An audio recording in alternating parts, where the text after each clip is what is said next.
नमस्कार, स्वागत है आपका खबरों का पंचनामा में। मैं हूं आपके साथ खुशबू। हम लेकर आए हैं देश और दुनिया की 5 बड़ी खबरें, जिस पर चर्चा के लिए हमारे साथ स्टूडियो में मौजूद हैं कैपिटल टीवी के editor in chief doctor Manish Kumar. Doctor साहब, बहुत बहुत स्वागत है आपका। धन्यवाद। सबसे पहले नजर डालते हैं हेडलाइंस पर। अलकायदा आतंकियों ने कबूला, बकरीद पर लखनऊ को दहलाने की थी साजिश, मंदिर और बाजार थे निशाने पर। 15 जुलाई को प्रधानमंत्री मोदी करेंगे अपने संसदीय क्षेत्र काशी का दौरा, 1550 करोड़ की परियोजनाओं का करेंगे लोकार्पण। राजधानी दिल्ली में कांग्रेस ने अचानक की सीक्रेट मीटिंग, राहुल प्रियंका के साथ वर्चुअल तौर पर शामिल हुई सोनिया, पीके भी एकाएक पहुंचे। कांवड़ यात्रा को लेकर यूपी सरकार के निर्णय पर सुप्रीम कोर्ट ने लिया संज्ञान, केंद्र को भी नोटिस।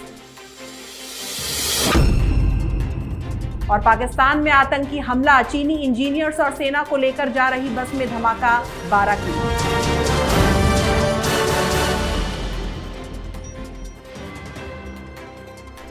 पहली खबर अलकायदा से जुड़ी है। यूपी की राजधानी लखनऊ से पकड़े गए अलकायदा के आतंकी मिन्हाज और मुशीर लखनऊ में बकरीद के मौके पर हमला करने की फिराक में थे।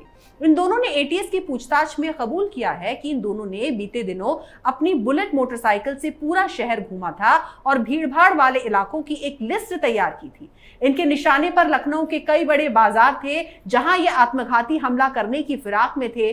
पूछताछ में सामने आया है कि दोनों ने जनवरी में ही लखनऊ के इन इलाकों की रेकी की थी। साजिश को अंजाम देने के लिए जम्मू कश्मीर से अलकायदा के 2 कमांडर तौहीद और मूसा बुधवार तक लखनऊ पहुंचने वाले थे और इसी शुक्रवार को धमाकों की तारीख और समय तय करने वाले थे।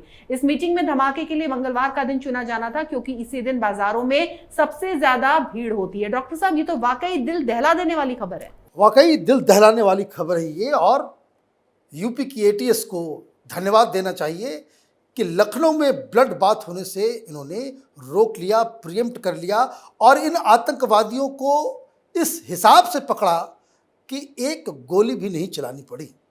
अब जो नई नई जानकारियां आ रही हैं वो क्यों आ रही है, इसको समझना भी ज़रूरी है। दरअसल एटीएस ने इन तमाम लोगों को, 4 लोग जो कानपुर में पकड़े गए, 2 लोग यहाँ पकड़े गए, कश्मीर में भी पकड़ धकड़ हो रही है, इन सब के मोबाइल फ़ोन्स को, इनके जो डिजिटल जितने भी फुटप्रिंट्स थे उसको डिकोड करने में लगी हुई थी एटीएस। उसी के तहत ये पता चला कि बकरीद के दिन ये लोग धमाका करने की पूरी तैयारी ये लोग कर चुके थे। अब इसमें एक और नया खुलासा ये हुआ है कि ये जो कुकर बम ये लोगों ने बनाए हैं वो दरअसल ऑनलाइन वीडियो के जरिए ये पाकिस्तान पेशावर में जो इनके आका है उनसे वो ट्रेनिंग ले रहे थे। अब इस सब के अलावा जो एक बहुत ही ज़्यादा खतरनाक खबर आई है वो ये आई है कि जो लोग यहाँ पे लखनऊ में एक्टिव थे, इस तरह के स्लीपर सेल्स देश के कई राज्यों में अभी मौजूद हैं। मतलब ये कि कल तक जो ये माना जाता था कि हिंदुस्तान के जो मुस्लिम समुदाय हैं उनमें से कोई भी आईएसआईएस के साथ नहीं गया या फिर अलकायदा के साथ नहीं जुड़ा, आतंक के जो संगठन काम करते हैं वो सिर्फ कश्मीर तक ही सीमित हैं।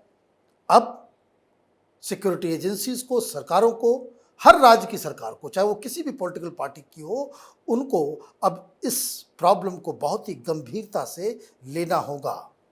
कौन लोग हैं, क्या कर रहे हैं, कहाँ से पैसा आ रहा है, पैसा किस हिसाब से यहाँ पे बांटा जा रहा है, इस पूरे चेन को पकड़ना और उन्हें दंडित करना ये सरकार की जिम्मेदारी है। जी, तो ये सिर्फ लखनऊ की आवाम के लिए ही नहीं बल्कि पूरे देश के लिए राहत की खबर है। अब रुख करते हैं दूसरी खबर का। प्रधानमंत्री नरेंद्र मोदी 15 जुलाई को एक बार फिर अपने संसदीय क्षेत्र काशी के दौरे पर हैं। कोरोना की दूसरी लहर के बाद पीएम पहली बार काशी के दौरे पर जा रहे हैं। पिछली बार पीएम मोदी देव दीपावली के दिन काशी आए थे। काशी दौरे में पीएम मोदी करीब 1600 करोड़ की परियोजनाओं का उद्घाटन या शिलान्यास करेंगे। कहा जा रहा है कि काशी दौरे में यूपी चुनाव को लेकर पीएम मोदी एजेंडा सेट कर सकते हैं। राज्य में अगले अगले साल की शुरुआत में विधानसभा के चुनाव होने हैं। मोदी के काशी दौरे को लेकर प्रशासन की तरफ से जोरदार तैयारी हो रही है। पीएम मोदी के काशी दौरे में यहां के लोगों को रुद्राक्ष कन्वेंशन सेंटर की सौगात मिलेगी। रुद्राक्ष कन्वेंशन सेंटर महादेव को प्रिय रुद्राक्ष की तर्ज पर बना है। यहाँ पीएम रुद्राक्ष का पौधा भी लगाएंगे। डॉक्टर साहब, यूपी चुनाव से पहले पीएम मोदी के इस दौरे को आप किस तरीके से देखते हैं? देखिए, मैं बार बार इस बात को कहता हूं कि अगर पूरे ईस्टर्न यूपी के ऊपर किसी भी पॉलिटिकल पार्टी को अपना वर्चस्व स्थापित करना है तो बनारस को जीतना उनके लिए बहुत ही जरूरी है, क्योंकि बनारस में पूरे ईस्टर्न यूपी का दिल बसता है। वो कल्चरल कैपिटल है उत्तर प्रदेश का, और इसलिए जब प्रधानमंत्री मोदी ने बनारस को चुना था कि वो वहाँ से एमपी चुनकर आएंगे, उसी वक्त ये साबित हो चुका था, उसी वक्त ये तय हो चुका था कि भारतीय जनता पार्टी यूपी में कोई बहुत बड़ा खेला करने वाली है। अब चुनाव का वक्त है। 1500 से ऊपर 1550 के आसपास करोड़ के परियोजनाओं का उद्घाटन वहाँ पे किया जाएगा, उसकी घोषणा की जाएगी। बनारस की तस्वीर वैसे ही बदल गई है। अब इससे होगा ये कि इससे पूरे ईस्टर्न यूपी, जो समाजवादी पार्टी का किसी ज़माने में गढ़ हुआ करता था, उस पे भारतीय जनता पार्टी अपना स्टेक फिर से रखेगी। हालांकि पिछले जो 2-3 चुनाव हुए हैं उसमें भारतीय जनता पार्टी ने बहुत ही अच्छा परफॉर्म किया है, लेकिन ट्रेडिशनली ये समाजवादी पार्टी का गढ़ माना जा रहा है। इसलिए आपने देखा होगा कि जैसे ही ये घोषणा हुई कि प्रधानमंत्री बनारस आने वाले हैं, तो समाजवादी पार्टी पूरे राज्य में वो विरोध प्रदर्शन के लिए इन लोगों ने आह्वान दिया है। अब सवाल बहुत ही सिंपल सा है कि प्रधानमंत्री वहाँ जाएंगे, वहाँ पे चुनाव, एक तरीके से चुनाव प्रचार भारतीय जनता पार्टी का, वो कह सकते हैं कि ऑफिशियली शुरू हो जाएगा। जी, तो भारत की सांस्कृतिक राजधानी काशी का हमारे देश में बहुत महत्व है, और यूपी के चुनावी रण को साधने के लिए इससे अच्छी शुरुआत पीएम मोदी के लिए और क्या हो सकती है। अब बात कांग्रेस की। मंगलवार शाम को अचानक कांग्रेस पार्टी की राजधानी दिल्ली में सीक्रेट मीटिंग हुई। इस मीटिंग में राहुल गांधी, प्रियंका गांधी वाड्रा और कांग्रेस की अंतरिम अध्यक्ष सोनिया गांधी मौजूद थी। चुनावी रणनीतिकार प्रशांत किशोर भी इस मीटिंग में पहुंच गए। कयास लगाए जा रहे हैं कि पार्टी साल 2024 में होने वाले लोकसभा चुनावों के लिए कुछ बड़ी योजना तैयार कर रही है। हाल ही में किशोर ने महाराष्ट्र में राष्ट्रवादी कांग्रेस पार्टी एनसीपी के प्रमुख शरद पवार के साथ उनके आवास पर बैठक की थी। अब ये कहा जा रहा है कि किशोर 2024 लोकसभा चुनाव में कांग्रेस के लिए अहम भूमिका निभा सकते हैं। डॉक्टर साहब, आखिरकार कांग्रेस की जो सीक्रेट मीटिंग है, ये इतनी सीक्रेट क्यों है? देखिए, सीक्रेट मीटिंग की जरूरत इसलिए पड़ी क्योंकि कांग्रेस पार्टी को ये लग रहा है कि कांग्रेस पार्टी बिल्कुल तबाही के कगार पे खड़ी है, और अभी जो लेटेस्ट प्रॉब्लम है वो पंजाब का है। लेकिन ये जो मीटिंग हुई है, इसको कह सकते हैं कि बिल्कुल प्रशांत किशोर के आइडिया के ऊपर कांग्रेस पार्टी को किस तरह से रिवाइव किया जाए, उस पर डिसीजन लेने के लिए किया गया। यूपी में जाना था प्रियंका वाड्रा को, लेकिन उन्होंने इस मीटिंग की वजह से ही उस प्रोग्राम को पोस्टपोन किया है। अब इस मीटिंग में क्या हुआ? इस मीटिंग में चूंकि राहुल गांधी इस जिद पे अड़े हुए हैं कि उनको वो अध्यक्ष नहीं बनना चाहते, वो रिस्पॉन्सिबिलिटी नहीं लेना चाहते, कोई दूसरा अध्यक्ष बने और ये अध्यक्ष की तरह काम करे। मतलब जिस तरह का सेटिंग यूपीए के काल के दौरान था कि प्रधानमंत्री मनमोहन सिंह थे, लेकिन सारे फैसले सोनिया गांधी लिया करती थी, वैसा ही अब कांग्रेस पार्टी में देखने को मिलेगा। और इसके लिए हमने कम से कम 6 महीने पहले ही इस बात पे स्टोरी की थी कि कमलनाथ कांग्रेस पार्टी के अगले अध्यक्ष हो सकते हैं। तो कमलनाथ का नाम बताया जा रहा है कि वो फाइनल हुआ है कि वो इसके अध्यक्ष बनेंगे कांग्रेस पार्टी के।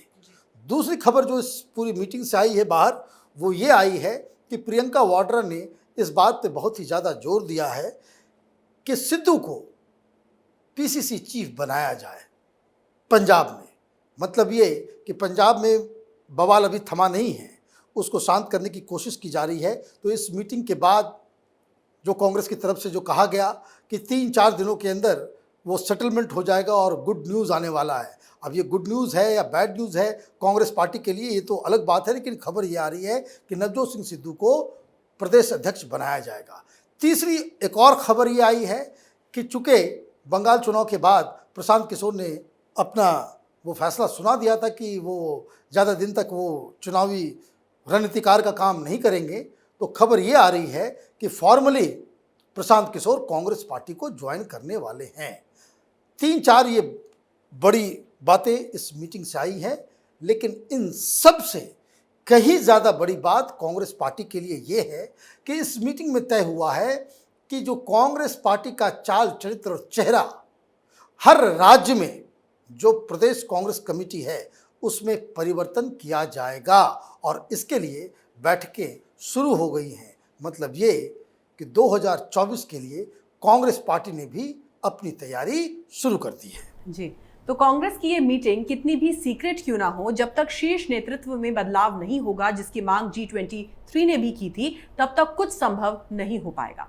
अब बात चौथी बड़ी खबर की। सुप्रीम कोर्ट ने बुधवार को कोविड-19 संक्रमण के बीच उत्तर प्रदेश सरकार द्वारा कांवड़ यात्रा की अनुमति देने के निर्णय पर स्वयं संज्ञान लिया है। शीर्ष अदालत ने इस मामले में केंद्र और यूपी सरकार को नोटिस जारी किया है। जस्टिस रोहिंग्टन एस नरीमन की अध्यक्षता वाली पीठ ने इस मामले पर विचार करने का निर्णय लेते हुए केंद्र सरकार और यूपी सरकार को जवाब दाखिल करने के लिए कहा है। पीठ ने कहा है कि वो शुक्रवार को इस मामले पर सुनवाई करेगी। जस्टिस नरीमन ने सॉलिसिटर जनरल तुषार मेहता से कहा कि आज अखबार देखने पर हमें इस बात पर परेशानी हुई कि कोविड-19 संक्रमण के बीच उत्तर प्रदेश में कांवड़ यात्रा को जारी रखने का निर्णय लिया गया। वहीं पड़ोसी राज्य उत्तराखंड ने इस साल कांवड़ यात्रा को इजाजत देने से इनकार कर दिया है। हम उस सम्मानित राज्य की राय जानना चाहते हैं। लोगों को समझ में नहीं आ रहा है कि क्या हो रहा है। पीएम नरेंद्र मोदी द्वारा कोरोना की तीसरी लहर के बारे में आगाह करने के बावजूद ऐसा हो रहा है। डॉक्टर साहब, कोरोना को लेकर इस तरह का ढुलमुल रवैया आखिर क्यों अपनाया जा रहा है? देखिए, कोरोना की वजह से लोगों को दिक्कतों का सामना करना पड़ रहा है और कहीं भी इस तरह की भीड़ उमड़ेगी तो कोरोना के फैलने का एक तो चांसेस है ही। लेकिन एक सवाल दूसरा भी है कि आखिर ऐसा क्यों होता है कि सुप्रीम कोर्ट की सारे जो ज्ञान चक्षु हैं वो हिंदू पर्व त्यौहार में ही जग जाते हैं, अदरवाइज ये धृतराष्ट्र की तरह सोई रहती है। भाई, आपको कांवड़ यात्रा से प्रॉब्लम है, किसान आंदोलन से प्रॉब्लम नहीं है। किसान आंदोलन पे आप सुमोटो मोटो आपने लिया क्या? 26 जनवरी में जो उत्पात मचाया जा रहा था तो सुप्रीम कोर्ट के जजेस सो रहे थे, तब उनको समझ में नहीं आ रहा था कि ये इससे कोरोना फैल सकता है। और हर बार हिंदू पर्व त्यौहार में ही दिक्कतें आ जाए। भाई, दिवाली आ जाए तो सुप्रीम कोर्ट और पता नहीं एनजीटी और कौन कौन से नए नए इंस्टीट्यूशन बताने लग जाते हैं भाई पॉल्यूशन है, पटाखे मत चलाओ। होली आती है तो कहते हैं भाई पानी वेस्ट मत करो, वो ड्राई होली खेलो। बाकी धर्मों के पर्व त्यौहार होते हैं तो ये लोगों की ज्ञान चक्षु है बिल्कुल सुसुप्त अवस्था में चली जाती है, तब इनको समझ में नहीं आता है। तो खैर, ये सुप्रीम कोर्ट का अपना फैसला है, उन्होंने सुमोटो लिया है, ठीक है।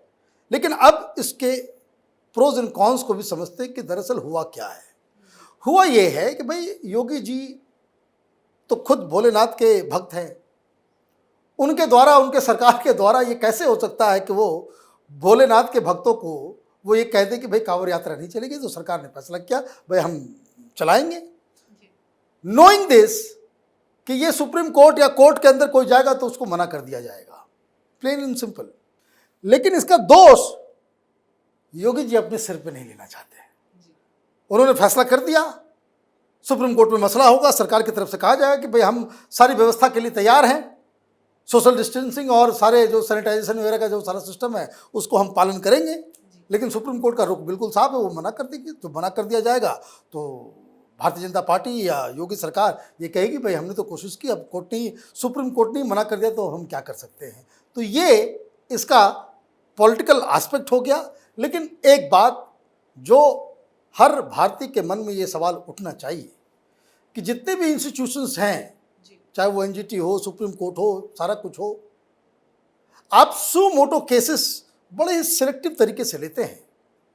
सुप्रीम कोर्ट को सुमोटो केस लेना चाहिए था बंगाल में, जहां हिंदू महिलाओं के साथ गैंग रेप हो रहा है, वहां पे हत्याएं हो रही हैं। लेकिन उस वक्त कोई सुप्रीम कोर्ट में कोई जज ऐसा नहीं होता कि वो सुमोटो केस उठा ले। लेकिन हाँ, जब कोई हिंदू पर्व त्यौहार इस तरह के सिचुएशन में आता है तो मालूम चलता है कि भाई सुमोटो केस। तो खैर, सुप्रीम कोर्ट तो सुप्रीम कोर्ट है, जज साहब का फैसला आखिरी फैसला है, उसको तो सबको मानना ही पड़ेगा, लेकिन क्रिटिसिज्म भी कोर्ट को सुनना पड़ेगा। तो हिंदुओं का इम्यून सिस्टम जो है वो ज्यादा ही खराब है, ऐसा हमें नहीं बल्कि सुप्रीम कोर्ट को लगता है, तभी वो इस तरह के फैसले सुना रहा है।